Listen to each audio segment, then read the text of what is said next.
1장 14절의 말씀입니다. 그러므로 주께서 친히 진지어로 너에게 주실 것이라. 너가 처녀가 이사의 아들을 낳을 것이요 그 이름을 임마누엘이라 하리라. 9장 6절입니다. 이는 한 아이가 우리에게 낳고 한 아들을 우리에게 주신다 하였는데 그 어깨에는 정사를 내었고 그 이름은 기이자 모사라 전능하신 하나님이라 영정하신 아버지라 평강의 왕이라 할 것입니다. 그 정사와 평강이 강하니 무궁하며 또 다윗의 위에 앉아서 그 나라를 굳게 세우고 자금 이후 영원토록 공평과 정의로 그것을 보존하실 것이다. 만군의 여호와의 열심히 이를 이루시리라. 오늘 마녀를 포함한 그리스도 네 번째였습니다. 오늘 제목 한 아기와 한 아들을 바라볼 때 처녀가 낳은 아들, 하나님이 주신 아기 제목입니다. 지금까지 이사야가 그리스도에 대하여 계시는 첫 번째는 여호와의 싹이신 그리스도. 이것은 하나님이 인성 안으로 가지를 뻗으신다. 그리고 땅의 소산이신 그리스도. 이것은 하나님의 재생산 이런 표현입니다. 그 두 번째가 4장 5절 8절인데 영광의 돋는 천막. 그러니까 이스라엘 백성의 성에 갔을 때 그 위에 구름으로 침묵을 줍니다.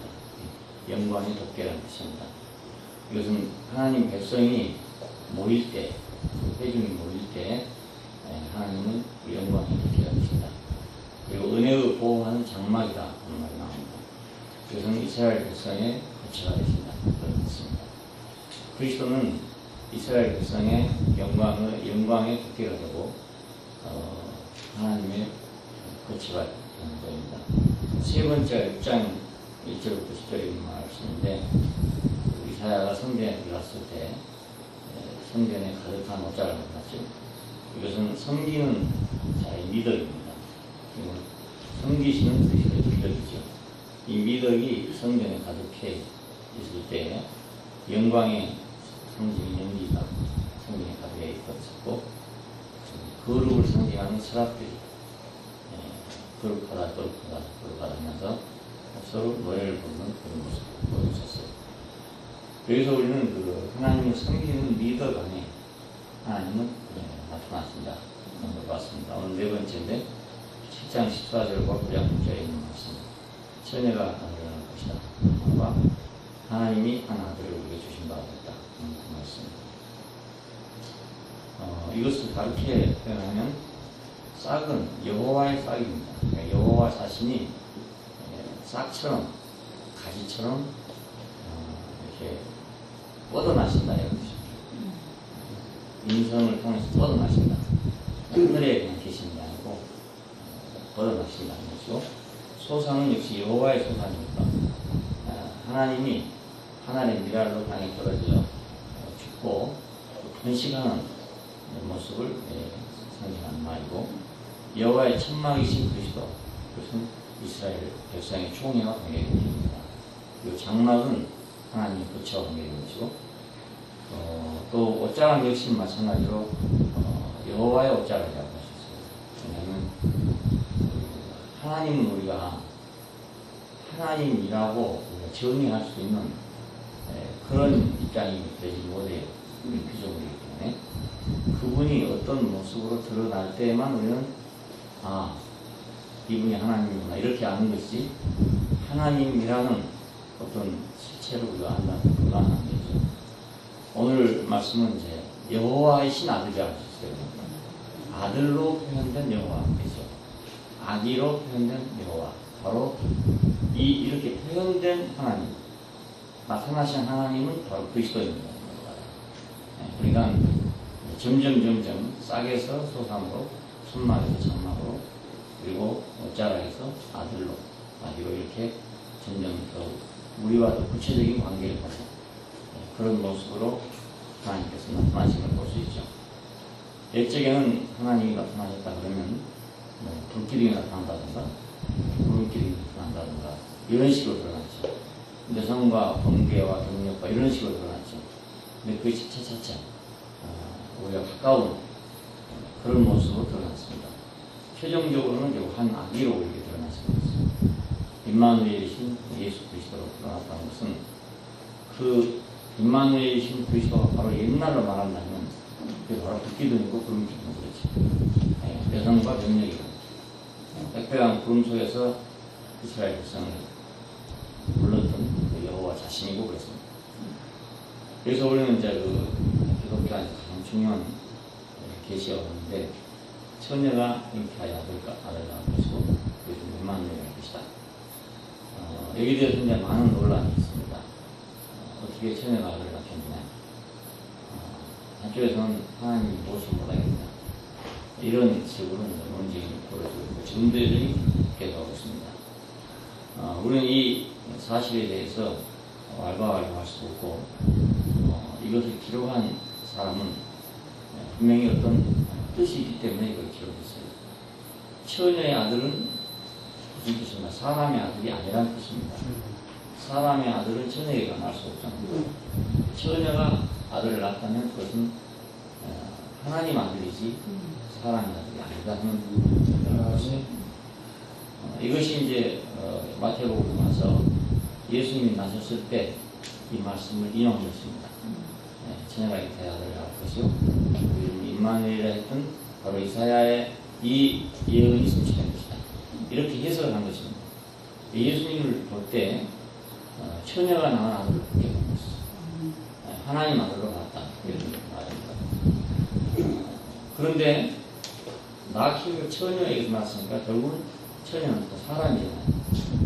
남편이 없다는 것이 사람이 아니라는 건 아니에요. 그러니까 사처녀에게서 낳았기 때문에 이것은 사람에서 낳았다는 말이에요. 그래서 사람의 아들이 되는 겁니다.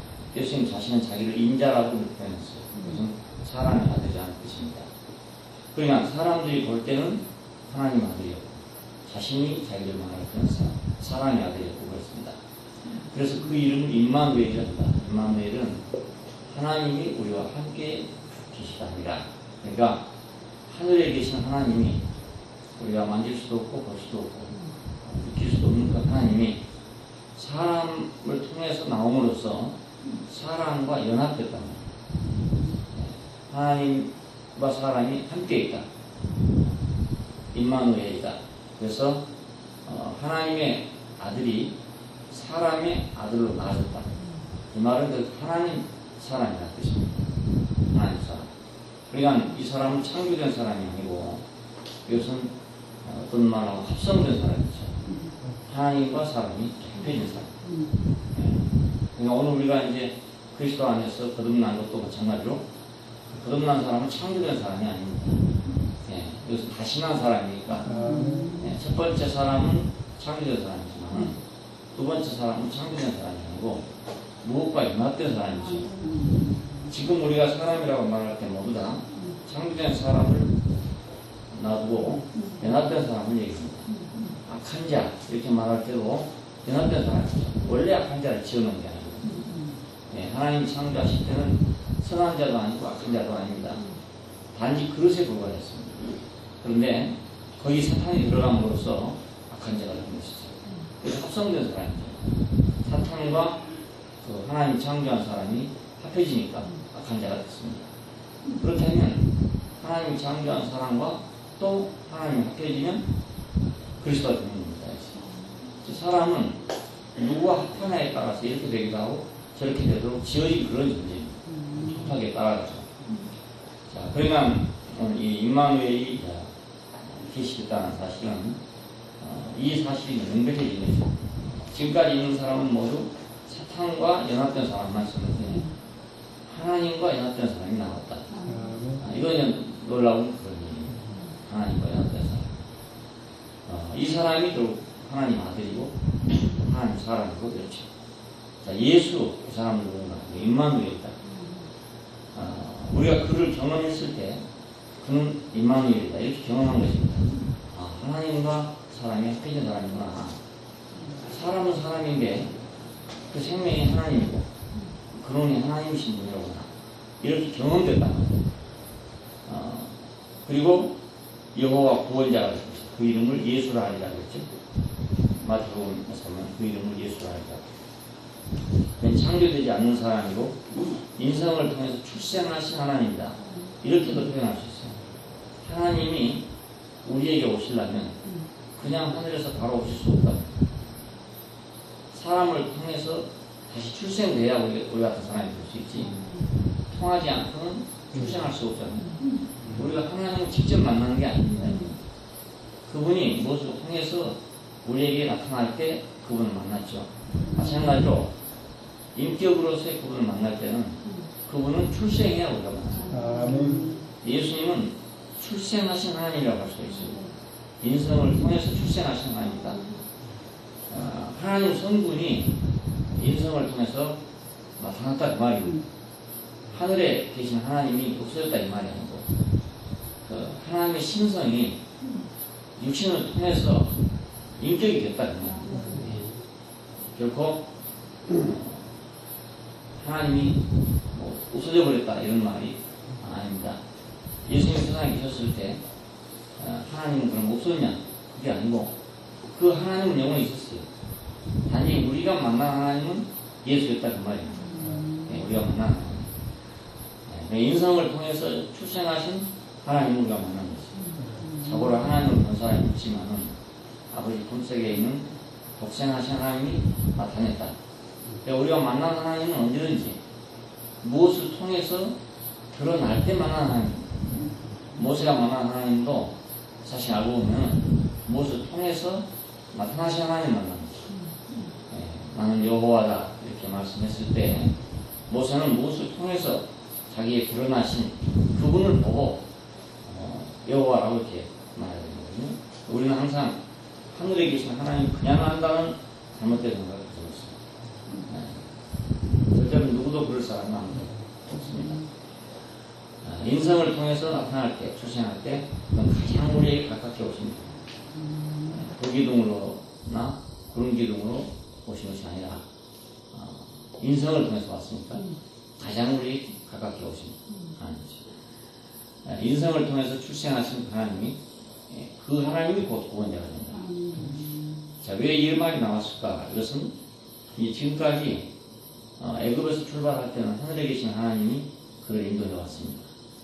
어디에 계신지는 모르지만 그분의 능력이 나타나서 애굽을 나왔고 광야 생활을 해왔잖아요. 여러 가지 모습으로 자기를 표현하시면서 들어왔는데 이제 이스라엘이 지금 어떤 지경에 이르렀냐면 완전히 멸망할 지경에 이르렀어요. 740년 BC 740년이니까 남왕족 유다가 멸망하기 직전이라는 거예요. 머지않아서 곧 바벨론으로 포로로 잡혀가 그런 직전에 나온 예언입니다. 이때 이사야 7장을 보면은 아하스에게 높은 데서든지 낮은 데서든지 징조를 구하십시오 했더니 그가 하는 말이 나는 구하지 않겠다. 나는 여호와를 시험하지 않겠다. 이 말은 이 상황을 여호와 인도를 잘했느냐, 그리고 지금까지 여호와가 왜 가만히 있었느냐, 그 여호와, 지금까지 알던 그 여호와로서는 불가능하다 이런 뜻입니다. 왜냐하면 예루살렘이 완전히 포위가 됐어요. 3년간의 포위를 당했어요. 그래서 완전히 말라 죽을 형태가 된 상태였습니다. 이런 상태에서 그들이 지금까지 믿어왔던 하나님이 전혀 어떤 힘을 쓰지 못한다는 걸 그들이 알았으니까 나는 구하지 않겠다 이렇게 됐던 거고, 그래서 이사야는 이만하게 됐어요.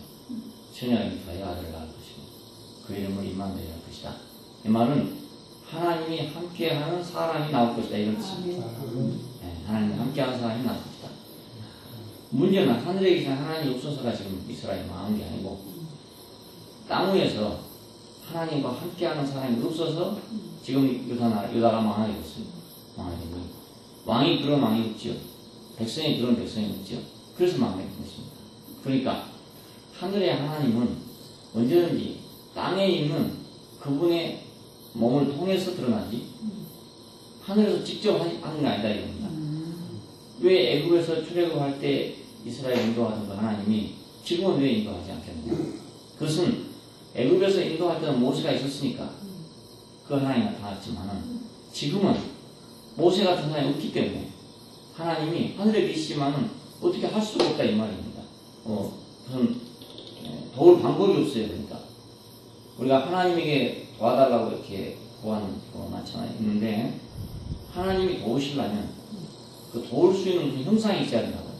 그래야 도울 수가 있어요. 전기가 우리 집에 들어오려면 전선이라는 게 있어야 되고 빛이 우리에게 들어오려면 전등이라는 게 있어야 합니다. 아무리 전기가 많이 더하더라도 전등이 없으면 빛이 될 수가 없어요. 그러니까 하나님도 아무리 능력이 많으시지만 자, 그 능력을 행사하고 주권을 행사할 사람이 없으면 하나님은 그 능력을 행사할 수 없다고요. 그래 지금 현재 문제는 무엇인가? 요새 나라가 당면하고 있는 문제는 무엇이냐면 하늘에 계신 하나님이 없는 것이 문제가 아니고 아무리 임마누엘이 사람이 없다 그 말이에요. 네, 하나님이 앞에 있을 사람이 없는 거야. 그러니까 안 되는 거야. 전기가 없는 게 아니고 전구가 없다 이런 거죠. 그래서 이사야는 이런 말을 하게 됐어요. 너희가 사람을 괴롭게 하고 그래서 작은 일을 해서 또 나의 하나님을 괴롭히시게 하려느냐. 그러므로 주께서 친히 징조를 너희에게 주실 것이므라. 보라 처녀가 잉태하여 아들을 낳을 것이요 그 이름을 임마누엘 하자. 이렇게 했어요. 이건 영원히 동일합니다. 오늘날도 역시 마찬가지입니다. 세상에서는 그럽니다. 세상이 뭐 잘못되고 그러면 하나님 있으면 이럴 수가 있냐 이런 얘기를 해요. 예. 소말리아에 사람이 다 나가 죽는데 하나님 있으면 그럴 수가 있냐 든지 뭐 이런 얘기를 하게 되잖아요. 근데 하나님이 그냥 소말리아에 가서 소말리아를 구원할 수 있는 게 아니라 이 말입니다. 하나님이 함께할 사람이 있어야 됩니다. 임마누엘인 사람이 있어야 그것도 올 수가 있어요. 예. 그래서 그런 것입니다. 그러니까 이사야는 그 임마누엘을 예언하게 됐습니다. 하나님이 함께하는 사람, 사람과 함께하는 하나님, 하나님과 함께하는 사람의 필요성을 느끼게 됐다고 할 수 있습니다. 이스라엘에는 이런 하나님이 필요했습니다. 이제는 하늘에 있는 그냥 그 하나님이 필요한 게 아니고 임마누엘이신 그런 하나님이 필요하게 됐습니다. 오늘 인류에게는 이런 하나님이 필요합니다. 오늘 인류 마찬가지입니다. 많은 종교인들이 이런 하나님을 이제 무시하고 하늘에 있는 하나님 끌어내리려고 이제 애를 쓰고 있습니다. 아니면 그리 올라가려고 애를 쓰고 있는 그런 표현이죠. 올라갈 수도 없고 끌어내릴 수도 없습니다. 하나님을 누가 끌어내리겠습니까? 누가 하늘에 올라가겠냐? 아무도 할 수 없어요. 임마누엘만이 필요합니다. 이스라엘의 폐망, 마지막 폐망은 결국 임마누엘이신 그리스도 없어서 폐망하겠습니다. 하나님과 함께한 구원자가 있었기 때문에 예수님이 왔을 때 그 이름을 예수라 하라. 그 말은 여호와 구원자다 이런 뜻입니다. 여호와 구원자. 그러니까 예수는 하나님이 함께한 임마누엘이고 그 임마누엘이신 예수는 여호와 구원자다.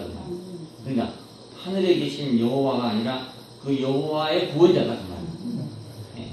다른 말로 하면 여호와가 보낸 구원자다 이런 말이 되고 아니면 그 구원자 여호와가 예수와 함께함으로 말미암아서 예수가 곧 여호와 구원자가 됐다는 말입니다. 이것이 이제 이 계시가 발전해서 여호와 구원자까지 오게 됐습니다. 그때 당시는 역사적인 형편이니까 이스라엘 백성이 바벨론으로 포로로 잡혀갔냐 안 잡혀갔냐 이런 역사적인 문제예요. 그렇지만 이 역사적인 문제는 지나갔습니다. 지나가고 그러면 우리 인류에 대해서 하나님의 백성에 대해서 참 구원자는 누구냐 이런 문제가 나오게 됐어요. 그때 이 예수를 보고 하는 말이 여호와 구원자다 이 말이 나오는 것입니다. 이제 예수 이후에 하나님이 우리 보여주신 것은 무엇이냐면 그 말을 타고 온 그런 왕도 아니고 뭐 모세 같은 그런 위대한 사람이 아니라 여호와 구원자이신 예수가 필요하다. 임마누엘이 되신 그 하나님이 필요하다 하는 시대로 이제 접어들게 됐습니다. 우리가 세상에 나갈 때도 그렇기 때문에 우리가 하늘의 하나님을 가지고 나가는 것이 아니라 임마누엘로 나가는 거죠. 우리와 함께 하신 하나님. 세상은 바로 그걸 바라고 있습니다.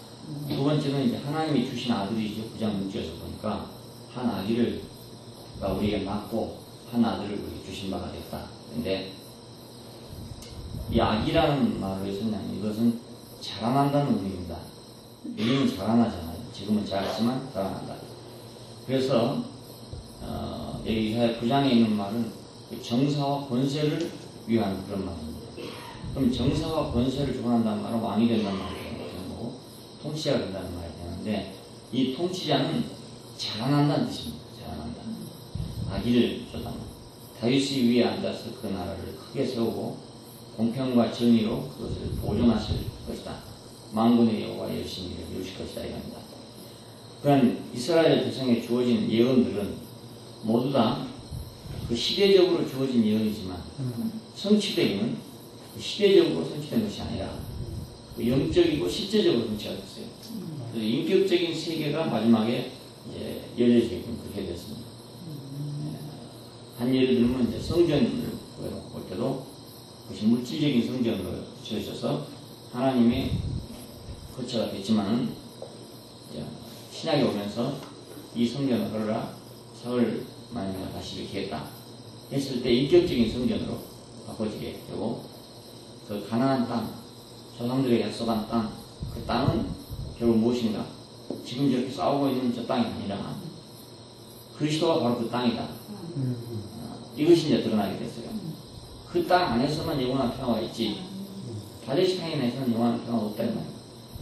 성경을 보면 그 땅에서 영원한 평화가 있을 것이라고 예언이 되어 있어요. 되어 있는데 역사를 지나오면서 보면 절대로 그 땅에는 평화가 없어요. 예, 지금도 뭐 레바논 공개가 우려가지고 좀 난리잖아요.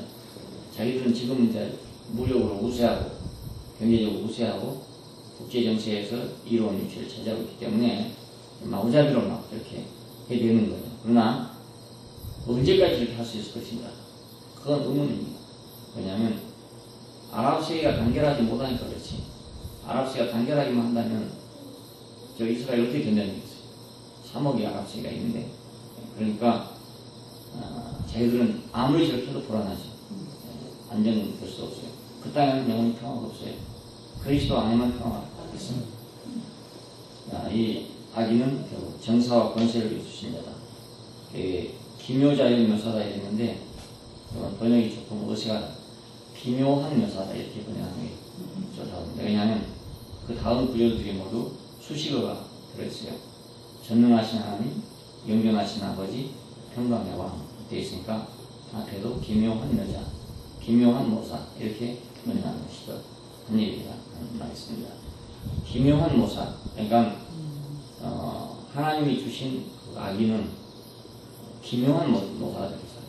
사람이 상상할 수 없는, 사람이 뭐 뼈를 부리거나 이렇게 할 수 있는 그런 것이 아니라 전혀 사람이 상상할 수 없는 그런 모사가 될 것이에요. 이거 우리가 실제적인 삶에서 경험을 해보면 그리스도가 우리를 주장하게 되면 우리가 그리스도를 누리게 되면 우리가 인간적인 지혜가 있어 그런 게 아니고 그리스도가 우리의 지혜가 되기 때문에 세상이 알지 못하는 지혜가 나옵니다.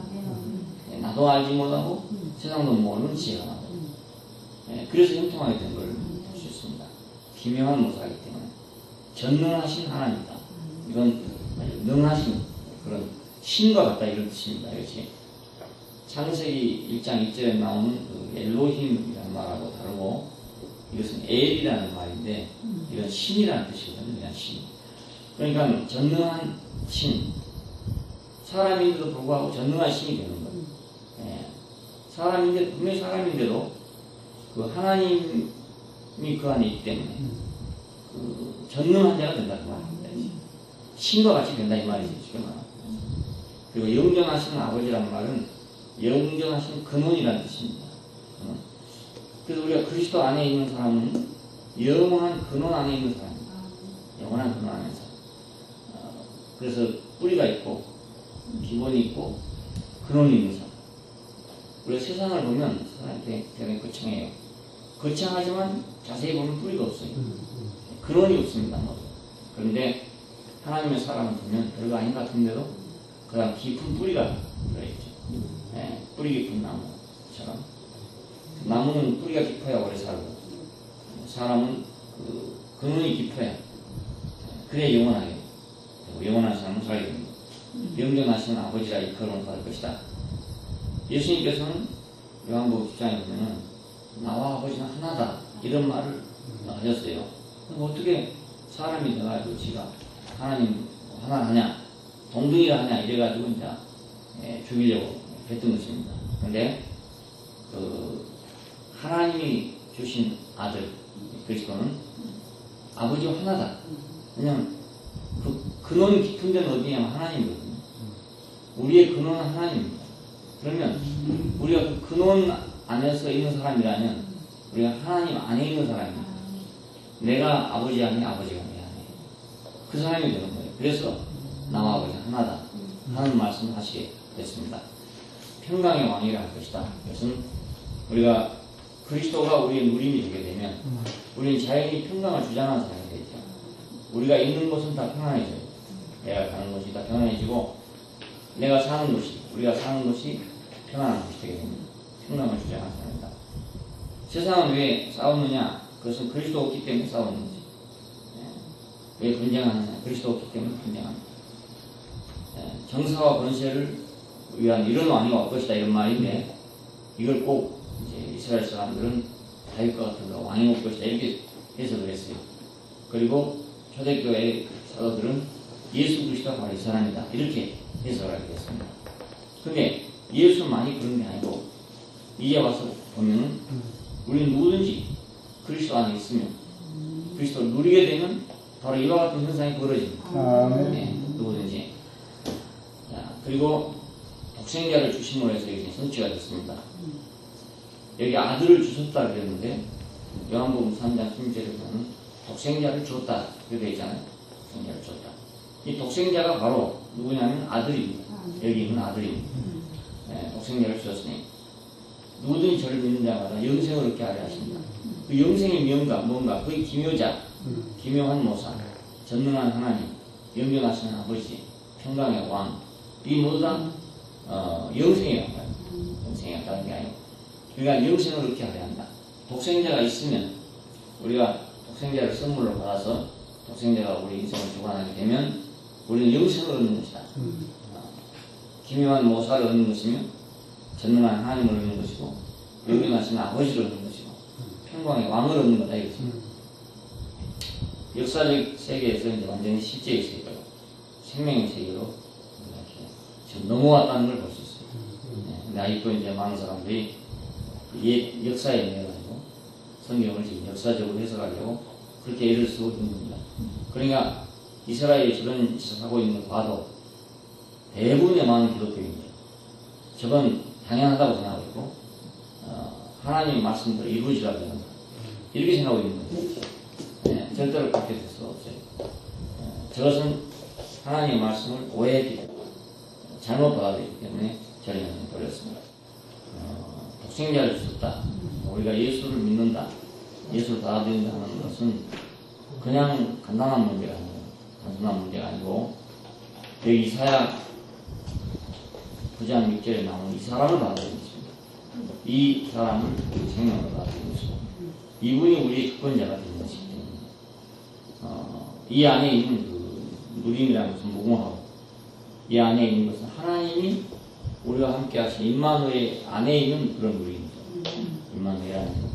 근데 하나님이 함께하는 사람이 누리는 누림입니다. 성막은 하나님과 사람이 함께하는 그 임마누엘의 하나의 표현이죠. 그 안은 온통 하나님과 가득 차 있다. 전체가 다. 우리 인생이 바로 성막이 되게 되고 교회가 바로 성막이 되게 되기 때문에 우리 인생 안에 하나님으로 가득하고 교회 안에 하나님으로 가득하고 이런 그 세계가 한 아기를 통해서 우리에게 주어지고 있습니다. 우리 자신들이 이분을 누릴 때 우리 안에서 이분 성취되게 됩니다. 그 기묘한 모사가 성취되게 됩니다. 전능한 하나님이 나타나서 성취가 되고 영존하신 아버지가 성취되고 평강의 왕이 성취가 되고 독생자를 누리기 때문에 우리가 따로 하나님의 지혜를 배운다든지 기술을 배운다든지 능력을 받는다든지 이런 게 아닙니다.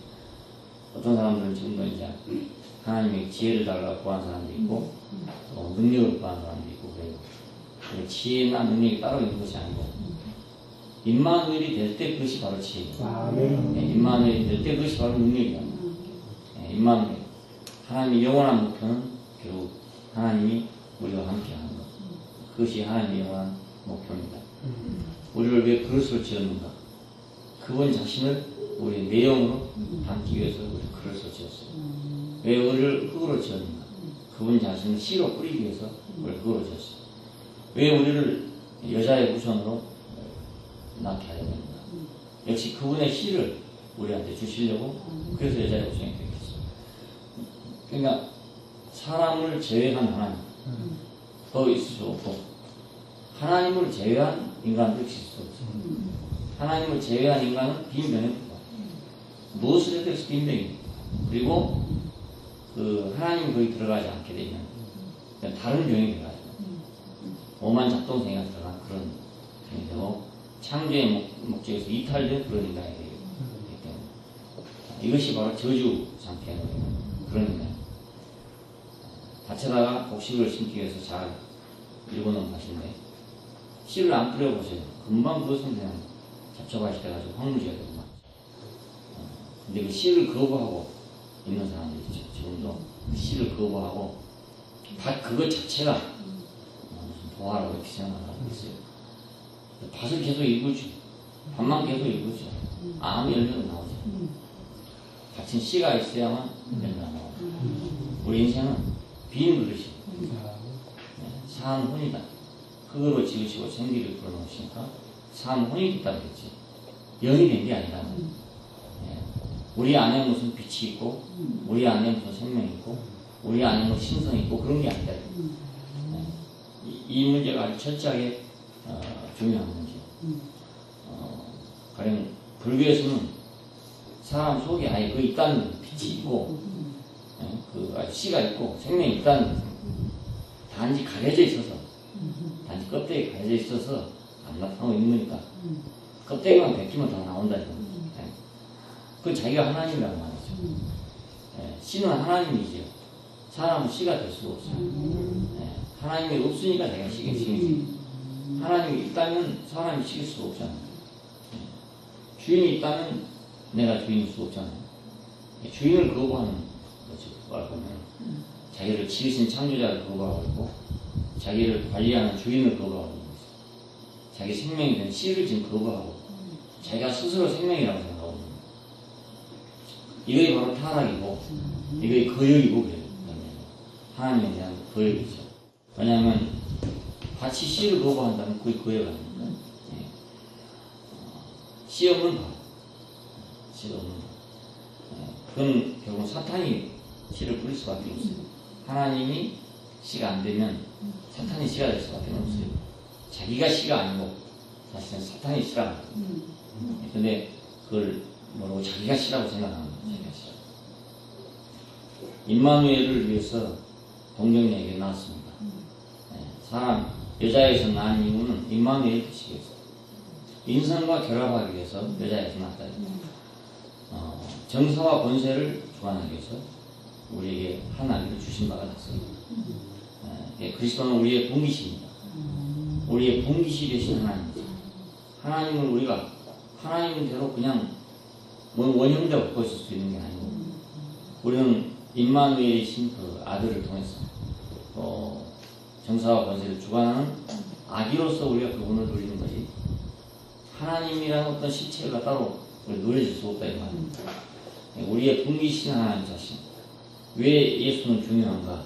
우리의 본기시 되기 때문에 그분이 우리의 본기시 되기 때문에 그분이 아니면 우리는 공허한 하나님밖에 없죠.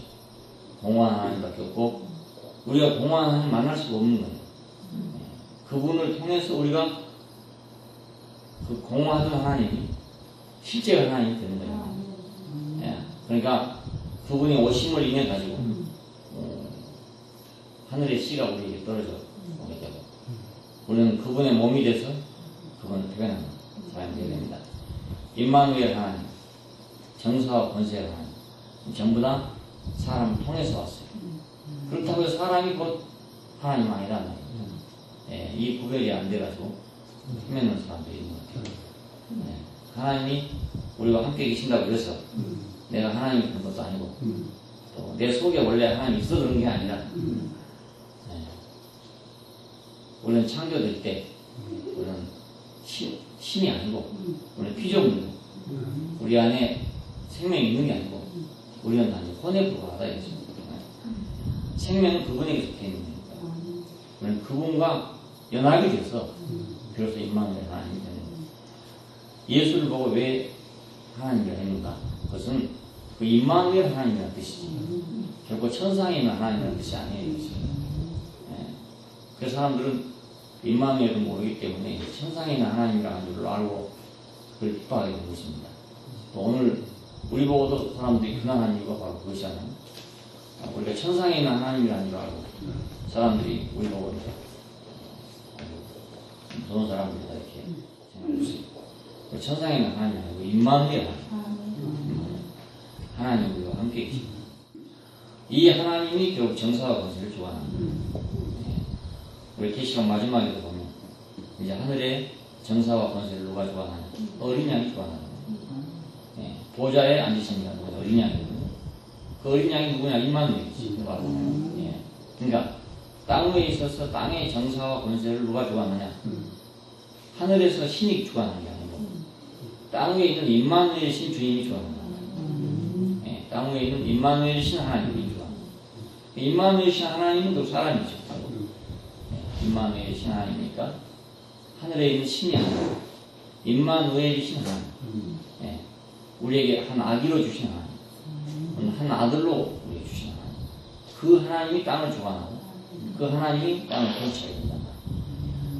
그래서 요한계시록 마지막에 모든 것이 다 사라지고 천사도 사라지고 다 사라지고 오직 어린 양이 그 보좌에 앉아있다. 임마누엘이 바로 거기 앉아있다. 그런 뜻입니다. 임마누엘은 바로 우리의 분기십니다. 우리의 분기신 뭐냐? 우리는 바치니까 그 씨를 받아들여서 그래서 열매를 내는 그 우리 분기시죠. 우리 분기시니까 다른 게 없어요. 우리가 그릇이니까 우리가 그 내용물을 받아서 무슨 그릇이든 그것이 우리 분기시죠. 비록 흐름한 그릇이라 할지라도 그게 만약 금이 들었다고 생각하십시오. 그게 토속이 들었다고 생각하십시오. 그러면 그 그릇이 갑자기 귀중한 것이 되는 거거든요. 그러니까 우리 그릇의 무림, 그릇의 분깃은 무엇이냐? 거기다가 무엇을 담느냐 하는 것이 분깃이니까 그 담을 수 있다는 그것이 우리 분깃이지. 다른 그 자체가 분깃이 될 수 없어요. 우리의 분깃이 되신 하나님 자신. 예수를 볼 때 우리는 사람이 저래서 복되구나. 왜냐하면 하나님을 자기 생명으로 누리고 있구나. 하나님을 자기 생명으로 표현하고 있구나 하는 걸 우리가 예수를 통해서 보게 됩니다. 이것은 사람이 하나님을 표현한 걸 보게 되고 사람이 하나님을 나타내는 것을 보는 것이기 때문에 이보다 놀라운 일이 없는 거죠. 어떻게 사람의 눈으로 하나님을 볼 수 있는가? 어떻게 사람의 눈으로 하나님을 알 수 있는가? 어떻게 사람의 눈으로 하나님의 형상을 우리가 만들 수 있는가? 더군다나 어떻게 우리가 하늘의 정사와 권세를 주관할 수 있는 것인가? 이것이 비밀이죠. 한 아기로 오신 분, 한 아들로 오신 분. 그래서 그리스도는 모든 것으로 다 표현될 수 있는 분이뿐만 아니라 모든 것과 더불어서 자기를 표현할 수 있는 그런 분이에요. 그리스도는 만유시고 만유하는 분이십니다. 이것은 만유 자체가 그리스도라는 말은 절대로 아니에요. 그래서 소나무는 소나무대로 그리스도고 잣나무는 잣나무대로 그리스도 이 말이 아니고 소나무도 잣나무도 다 그리스도를 표현하는 데 사용되죠. 만유를 포함하시고 있습니다. 근데 거마 일리에서는 모든 만물이 다 신이래요. 모든 만물이 다 그 안에 불성을 가지고 있대요. 불성을 가지고 있다는 말은 그 신이라 이 말이 있는데 그 신이 아니라 그 그릇이에요. 소나무는 무엇을 위해서 사용될 때 비로소 이제 소나무가 정비해지죠. 무엇을 표현할 때 잣나무도 무엇을 표현하기 위해서 있는 것인가 무엇을 표현하는 데 따라서 정비해져요. 마찬가지로 사람도 무엇을 표현하냐에 따라서 정교해지기도 하고 귀찮아지기도 하고 그렇습니다. 하나님을 표현하면 정교해지게 됩니다. 사탄을 표현하면 악해지는 것이죠. 그렇게 당연히 그렇죠. 예. 그러니까 우리는 결국 이 그릇으로 이렇게 태어난 사람들이고 이 그릇으로 태어난 이것이 우리에게 큰 복이라는 걸 우리가 안다. 저는 하나님 이외에 다른 것을 담을 필요가 없고 또 담아서는 안 된다는 걸 알게 되었습니다. 기도하십시오. 감사하신 아버지 하나님, 만유를 통해서 당신이 우리에게 오시고 만유 안에 계시고 만유를 통일하시고 그 어느 것이라도 다 당신을 위하지 않는 것이 없고 그 어느 것 속에도 당신을 표현할 수 있는 것이 다 들어있다는 사실은 얼마나 축복인지. 우리 인간이 비록 아무것도 아니지만 당신을 표현할 수 있는 그릇이라는 사실이 얼마나 큰 축복인지 알 수 없고 우리 일생을 사는 동안에 우리 어찌하든지 당신의 이름을 존귀하게 하기 위해서 우리가 쓰여지게 되기를 원합니다. 이 질그릇에 보배를 했다고 우리 말한 대로 우리 안에 계신 그리스도 얼마나 존귀하고 소중한지 우리가 세상 앞에 증거할 수 있게 되기를 원합니다. 주 예수님 이름으로 기도합니다. 아멘.